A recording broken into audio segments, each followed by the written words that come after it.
Sir ভিতরে আসবো? হ্যাঁ হ্যাঁ, আসুন আসুন। স্যার বসতে পারি? দূর মশাই, বসার জন্য আমার অনুমতি নিতে লাগে নাকি? বসুন। আচ্ছা, আপনি ইন্টারভিউ দিতে পুরোপুরি রেডি তো? হ্যাঁ স্যার, আমি রেডি, আপনি আমাকে প্রশ্ন করতে পারেন। আচ্ছা, আপনি মনে করেন ট্রেনে যাত্রা করছেন, ওই যাত্রাকালে আপনার অত্যাধিক গরম লাগছে, তখন আপনি কি করবেন? স্যার, আমি ট্রেনের জানলা খুলে দেব। বাহ, খুব ভালো। তাহলে এবার বলুন, জানলার ক্ষেত্রফল 1.5 বর্গমিটার, ট্রেনের কামরার ঘনফল 13 বর্গমিটার, পশ্চিম দিকে ট্রেনের গতিবেগ 80 কিলোমিটার পার ঘন্টা এবং হাওয়ায় গতিবেগ দক্ষিণ দিকে 5 মাইল পার সেকেন্ড। তাহলে আপনি এখন বলুন, ওই ট্রেনের কামরা ঠান্ডা হতে কত সময় লাগবে? স্যার, এই প্রশ্নের উত্তর আমি দিতে পারবো না। তাহলে আপনি এবার যান। ওই তোরে কি প্রশ্ন করলো? প্রশ্ন তো সেরকম কিছু করে নাই।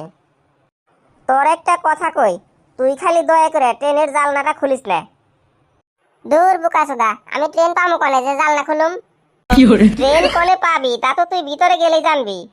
আগে ভিতরে যা, তারপরে ট্রেন কোন থেকে আহে তুই আপনা আপনি জানবি। খালি দয়া করে ট্রেনের জানলাটা খুলিস না। তুই যে কি কইতাছ, আমি কিন্তু মাথা মুন্ডু কিছুই বুঝতাছি না। র, আগে ভিতরে যাই দেখি। নেক্সট। স্যার বসতে পারি? হ্যাঁ হ্যাঁ, বসুন।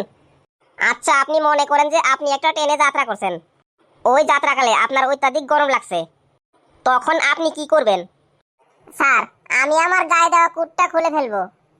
তারপরেও যদি গরম লাগে তখন আপনি কি করবেন? তারপরেও যদি গরম লাগে তখন আমি আমার জামাটা খুলে ফেলবো। তারপরেও যদি গরম লাগে তখন কি করবেন? স্যার, আমি আমার প্যান্টটা খুলে ফেলবো। তারপরেও যদি গরম লাগে তখন কি করবেন? স্যার, তখন আমি আমার জাঙ্গিটা খুলে ফেলবো।